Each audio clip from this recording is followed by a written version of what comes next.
நமஸ்காரம். 1000 நாமங்கள் 1000 கதைகள் 354வது திருநாமம் விருத்தாத்மனே நமக. திருமாலின் குதிரை முகம் கொண்ட அவதாரமான அயக்ரீவ பெருமாளை வில்லூர் ஸ்ரீநிதி சுவாமிகள் பாடுகிறார். பஷ்யாமி நித்யம் ஹயவதனமகம் தாமமான்யம் பவித்ரம் சீதம் வித்யோதமானம் மதுரமதிதமம் மங்களம் தர்ஷனீயம்.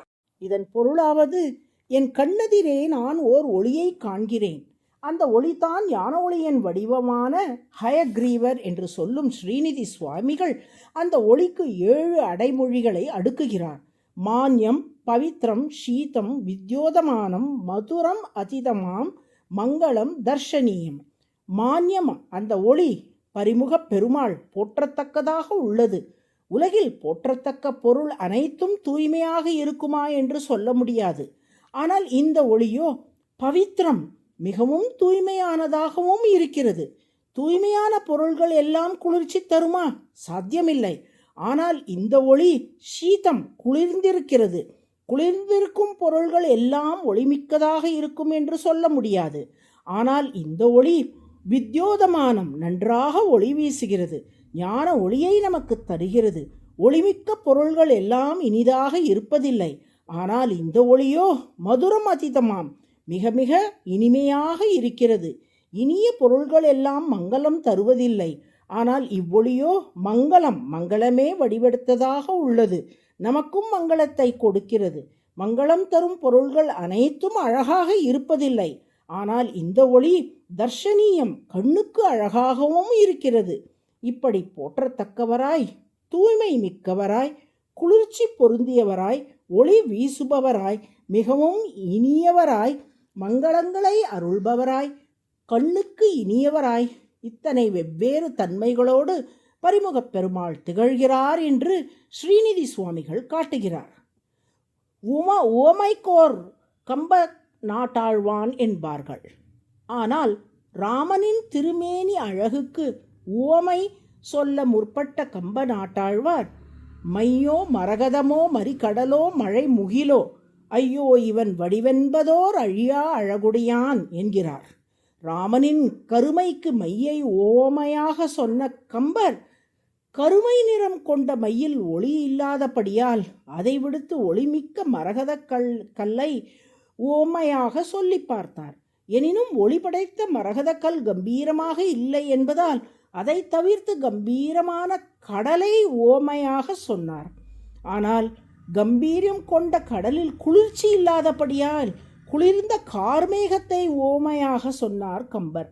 ஆனால் குளிர்ச்சி மிக்க கார்மேகமோ மழை பொழிந்த பின் வெளுத்துவிடும். ராமனோ எவ்வளவு கருணை பொழிந்தாலும் கருமை குன்றாத கார் முகிலாய் திகழ்கிறானே, ஐயோ இவனது வடிவுக்கு நான் என்ன ஓமை சொல்லுவேன் என்று வியந்து போனார் கம்பர்.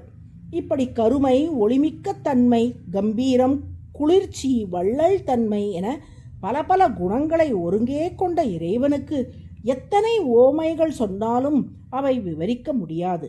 ராமானுஜர் அருளிய சரணாகதி கத்தியத்திலும் ஞானம், பலம், வீரியம், ஐஸ்வர்யம், சக்தி, தேஜஸ், நீர்மை, கருணை, மென்மை, நேர்மை, நம் நலனை சிந்திக்கை, ஏற்றத்தாழ்வு பாராமை, இனிமை, வள்ளல் தன்மை, சாமர்த்தியம், உறுதி, வீரம், பராக்கிரமம் என இறைவனின் குணங்களை பட்டியலிட்ட இத்தனை குணக்கூட்டங்களின் கடலாக அத்தனை குணங்களும் ஒருங்கே நிரம்ப பெற்றவன் இறைவன் என்கிறார்.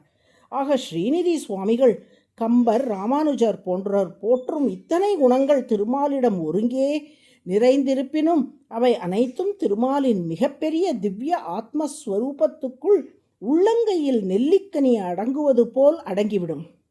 இப்படி இத்தனை குணக்கூட்டங்களையும் ஒரே இடத்தில் அடக்கிக் கொள்ளும் அளவுக்கு மிகப்பெரிய திவ்ய ஆத்மஸ்வரூபம் கொண்டவராய் திருமால் திகழ்வதால் அவர் விருத்தாத்மா என்று அழைக்கப்படுகிறார். ஆத்மா என்பது இவ்விடத்தில் திருமாலின் திவ்ய ஆத்மஸ்வரூபத்தை, பரமாத்ம ஸ்வரூபத்தை குறிக்கின்றது.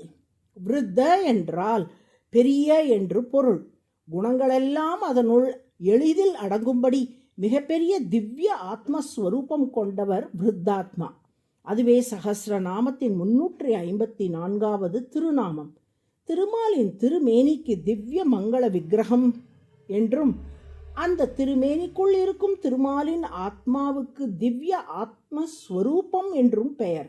விருத்தாத்மனே நமக என்று தினமும் சொல்லி வரும் அன்பர்கள் அனைத்து நற்குணங்களும் நிறைந்தவர்களாய் திகழும்படி திருமால் அருள் புரிவார். நாராயண நாராயண.